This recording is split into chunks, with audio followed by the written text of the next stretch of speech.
As decisões informadas começam aqui. Apoie o jornalismo independente e garanta acesso aos artigos de opinião exclusiva. A verdade não tem preço, mas as notícias que dão forma aos seus hábitos de leitura, sim.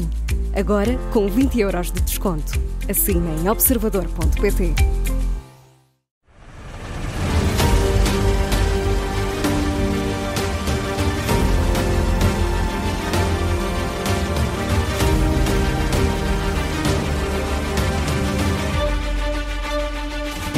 Está no ar a rubrica de investigação da Rádio Observador, onde para o caso, hoje vamos olhar para o alojamento local e discutir as medidas do Governo da AD para o setor. Um ano depois da tomada de posse do Executivo de Luís Montenegro, neste episódio vamos recordar o que mudou e que balanço podemos fazer das medidas no terreno. A habitação foi uma das prioridades assumidas pelo Governo e foram várias as alterações introduzidas no setor do alojamento local. Importa, por isso, ouvir os empresários e também perceber se a atual crise política pode, de alguma forma, ter impacto no negócio. Para tal, contamos com o jornalista Rui Casanova. É o Rui, o autor da edição de mais uma edição de Onde para o Caso da Rádio Observador.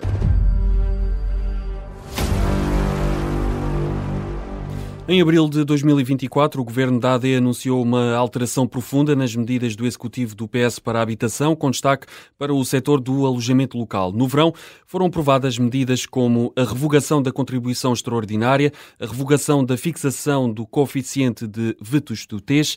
Os condomínios perderam poderes e as câmaras ganharam mais relevância e foi também criada a figura de um mediador para o setor do alojamento local. A nossa resposta basicamente tem estas ideias e estes princípios essenciais.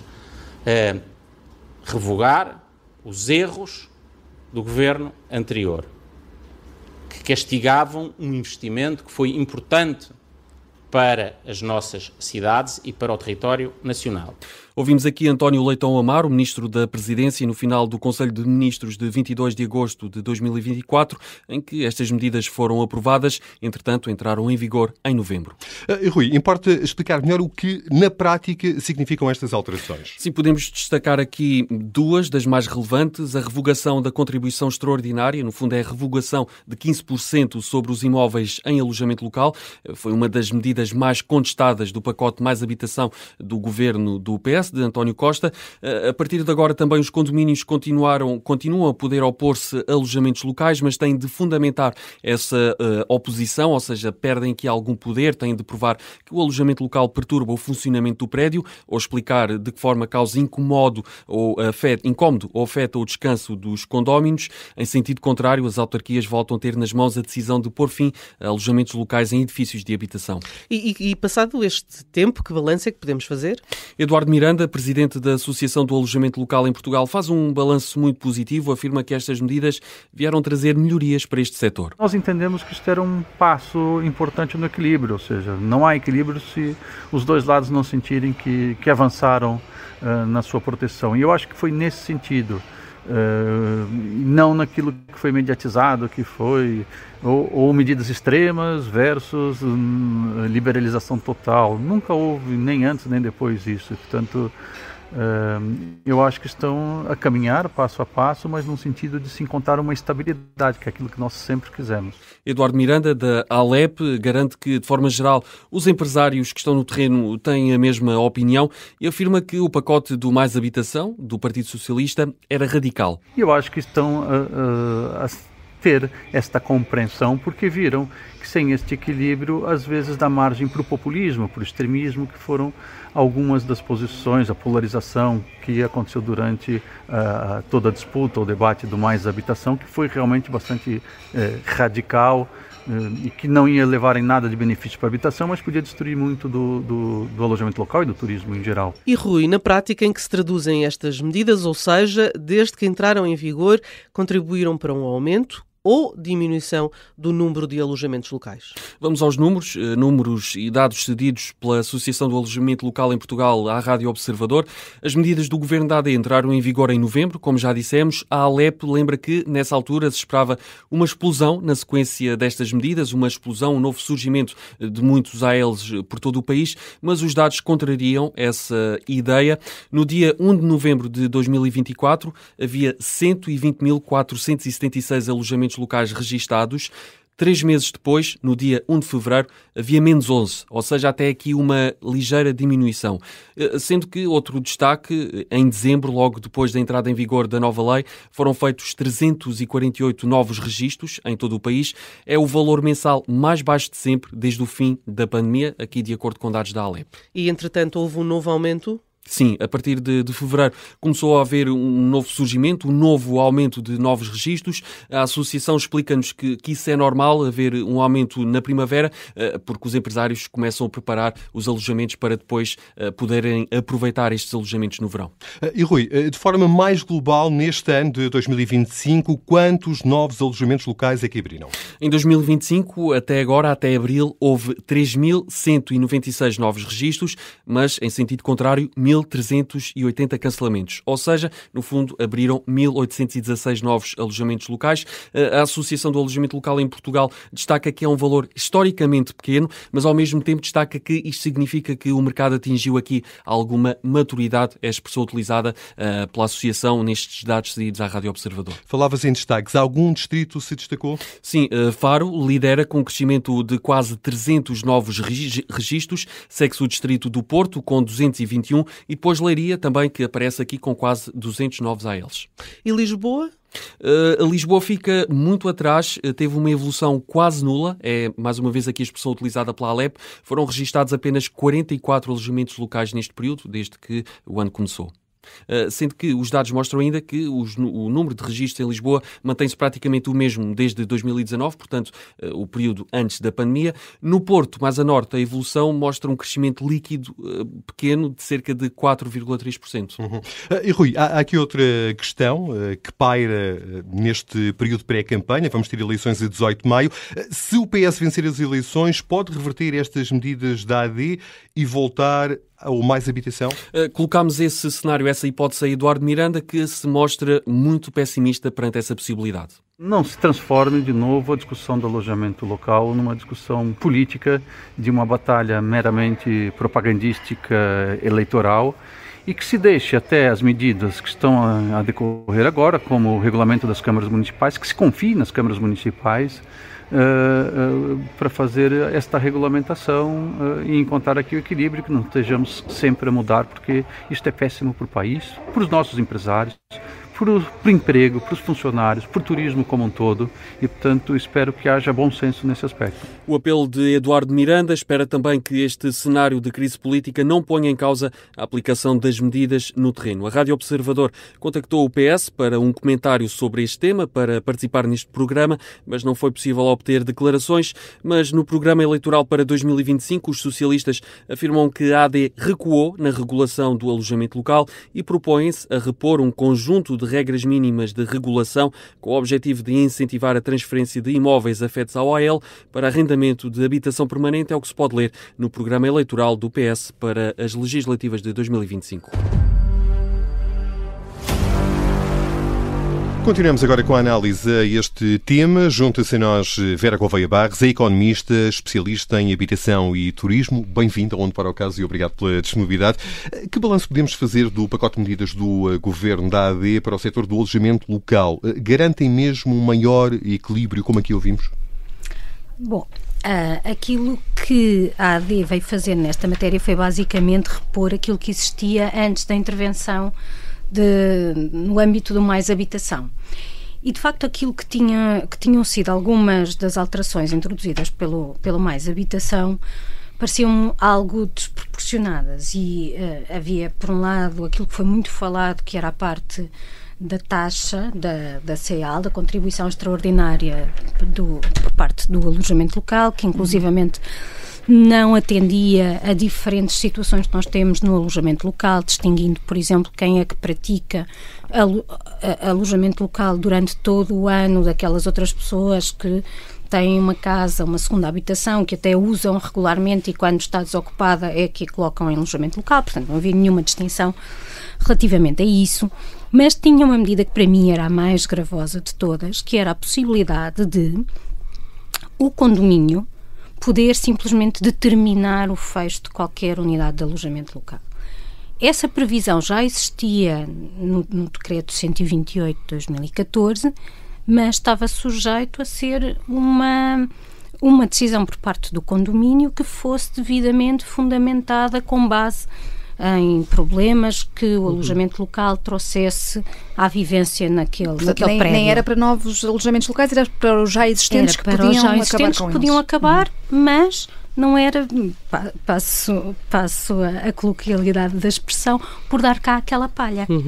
E com as alterações da Lei 56 de 2023, salvo erro, portanto, aquilo que vai implementar a maior parte das medidas do Mais Habitação, podia ser assim, quer dizer, um condomínio decidia, até em última análise, podia chantagear o proprietário de um alojamento local, fazendo-se pagar para não aprovar aquela decisão. Pronto. E isso foi refletido agora com a AD. Portanto, voltámos à redação que tínhamos antes, em que o condomínio continua a ter a faculdade de mandar fechar um alojamento local, mas se existir evidência de que, de facto, aquele estabelecimento está a causar perturbação ou maior despesa, o que quer que seja, ao prédio. De resto, não houve, assim, propriamente nenhuma novidade. Extinguiu-se a CEAL, e criou-se uma figura além daquela que é a de... Já existiam as áreas de contenção e as áreas de contenção foram revistas. Portanto, foi remetido para os municípios a decisão sobre a criação de áreas de contenção e, inclusivamente, criaram-se mais formas de regular o alojamento local que simplesmente aquele lado um bocado binário autoriza, não autoriza. Portanto, eu posso autorizar, mas, por exemplo, proibir que habitações que estivessem a ter uso habitacional com contratos de arrendamento sejam convertidas em alojamento local. Isso foi introduzida essa previsão. Mas continuam a haver benefícios para quem tem alojamento local e transformava em habitação de arrendamento? Quando falo em benefícios, o quê? Do ponto de vista fiscal. Essa é uma área que eu não domino, a fiscalidade é um território. Mas, por exemplo, há bocado falava do CEAL, falava de contribuição extraordinária. Sim, a CEAL que era uma contribuição extraordinária. Para além daquilo que já se pagava. Para além de tudo aquilo que já se pagava, era uma contribuição que tinha 15%. Que tinha uma forma muito complicada, que tinha que ver com o preço, tinha que ver inclusivamente com a área do alojamento local, porque no fundo o que estava ali subjacente era a ideia de eu criar um diferencial, porque aquilo entrava também com o REFPAR, ou seja, o rendimento que se tem por quarto, e depois também o preço do metro quadrado quando tem arrendamento, e portanto no fundo era uma forma de eu penalizar nesta diferença. É a ideia de que se o alojamento local dá mais rentabilidade que o arrendamento, então eu coloco aqui uma taxa que me vai equilibrar as duas formas de ocupação de uma fração. Mas podemos dizer que, comparando então o que havia com Mais Habitação e agora com a AD, que há o tal maior equilíbrio ou não?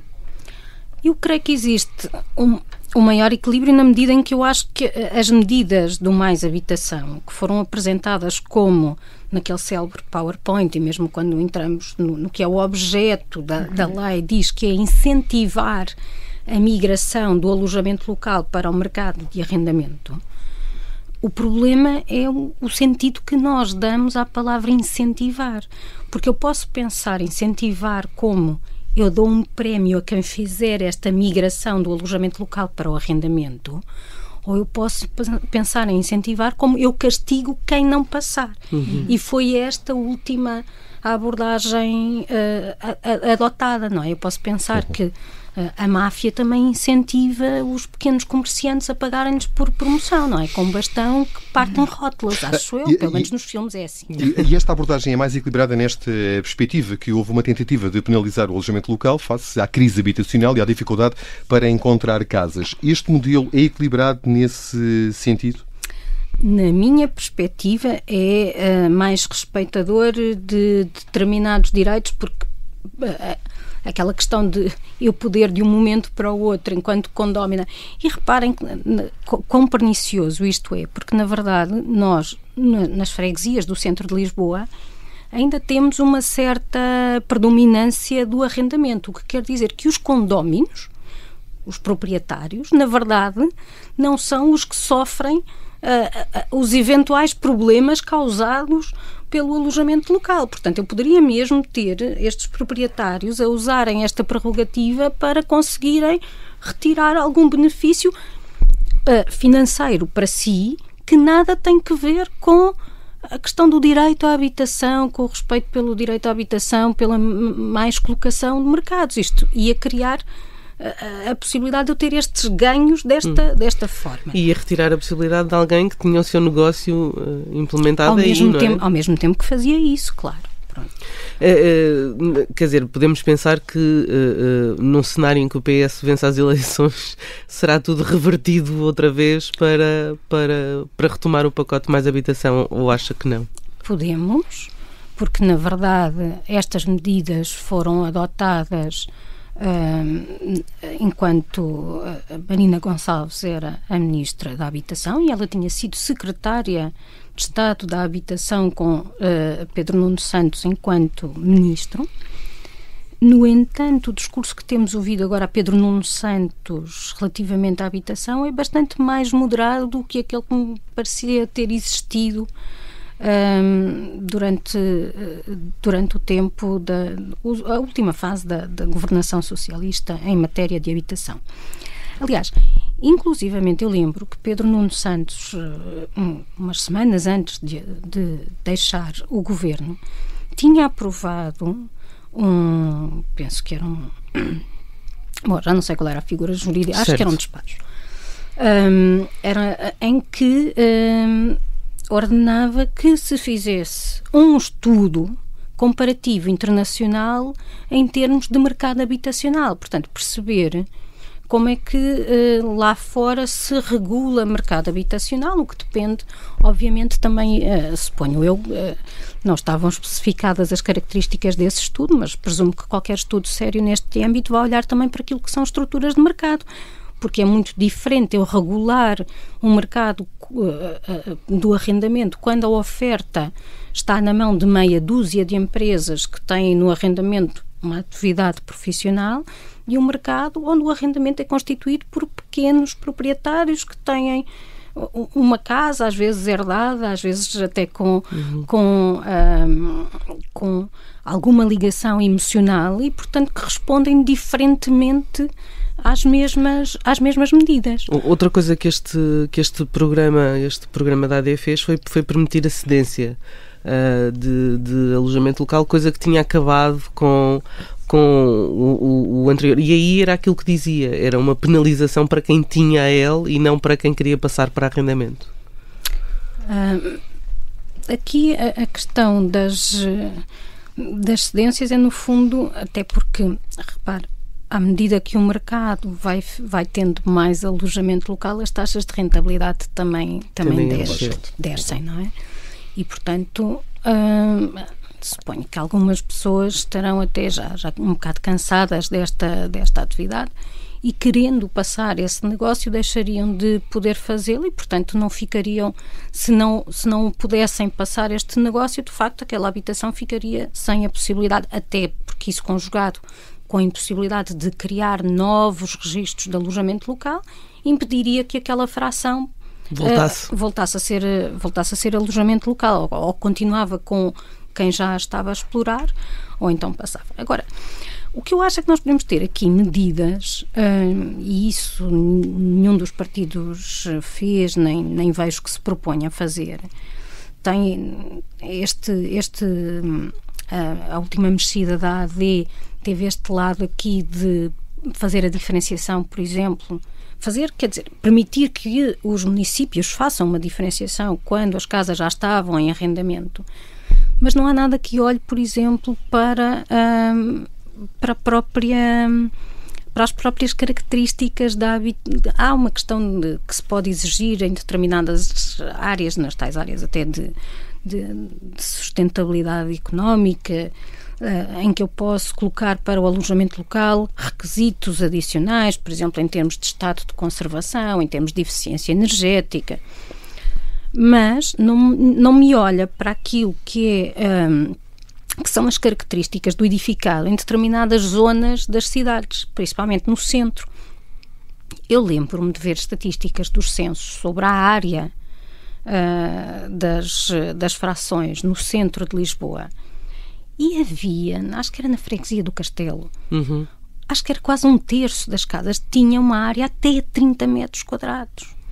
Ora, isto, quer dizer, 30 metros quadrados é uma sala que nem sequer é uma sala nada de espetacular, e eu tenho de ter aqui espaço para ter também cozinha e casa de banho com todos os requisitos. Portanto, há casas que, de facto, pelas suas características, e se nós formos recuperar aquilo que eram os documentos estratégicos sobre a revitalização dos centros de Lisboa e Porto, escritos em 2007, em 2008, vamos ver que várias pessoas defendiam, e pessoas até insuspeitas, defendiam que o centro da cidade, a zona, por exemplo, da Baixa, nunca seria uma zona residencial, não tinha características, não tinha uma vocação residencial, tinha uma vocação para serviços, entre os quais comércio e turismo.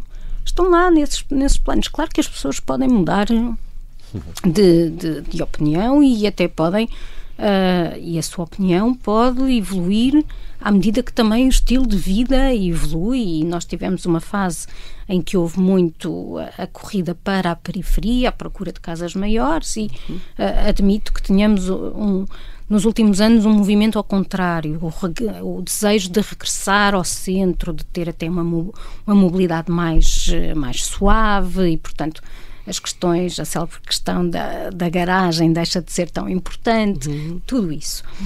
Mas, efetivamente, há edificado que não tem uma vocação habitacional, e se eu quero mantê-lo com determinadas características arquitetónicas, porque esse também é um lado importante até do próprio direito à habitação. O direito à habitação depois desdobra-se em vários aspectos, e um deles é o respeito por esse lado arquitetónico.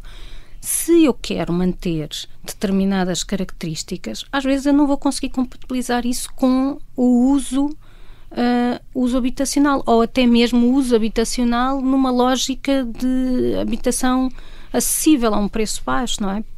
Mas portanto, considera que devia haver menos limitações à constituição de alojamentos locais nos centros das grandes cidades, é isso? O que eu considero é que não é dizer simplesmente que é o centro, mas em função das características do imóvel. Determinados imóveis que estão sujeitos, por exemplo, em que eu tenho para fazer uma reabilitação, tenho de cumprir determinadas coisas tão simples às vezes como as janelas continuarem a ter de ser em madeira. Se eu quiser compatibilizar janelas em madeira com eficiência energética, vai-me custar mais do dobro do que fazê-lo em PVC ou em alumínio. Eu sei porque eu tentei. E não estava numa zona histórica, atenção, era só mesmo porque queria aquilo a replicar o original dos anos 50. Isso significa logo que qualquer reabilitação vai ser muito mais caro, e portanto, para eu ter o devido retorno desse investimento, se calhar não vai ser num mercado de arrendamento, e não vai ser de certeza no arrendamento dito acessível. Mas mesmo que não se coloque a questão do custo e que a casa até já esteja reabilitada, não necessite desse investimento, eu tenho sempre a questão de características, casas que são muito, muito pequenas, que estão em sítios com poucas acessibilidades. Portanto, fazer aqui uma diferenciação também que pode ir por esse lado, que já foi adotado, de o que é que já estava em arrendamento não pode ser colocado, mas que eu possa olhar para outras coisas e criar... Eu sugeria até que a taxa turística fosse usada dessa forma. Torna mais complexo, é verdade, mas porquê é que eu hei de, em Lisboa, cobrar a mesma taxa turística a todos os alojamentos, independentemente da sua localização, das características, da época do ano?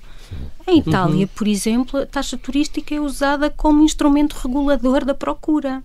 E, portanto, eu acho que isso era uma solução que se podia também testar aqui, sem tornar isto tão complexo que é impraticável, claro. Obrigada, Vera Gouveia Barros, é economista, especialista em habitação e turismo. A autoria deste episódio ficou a cargo do jornalista Rui Casanova.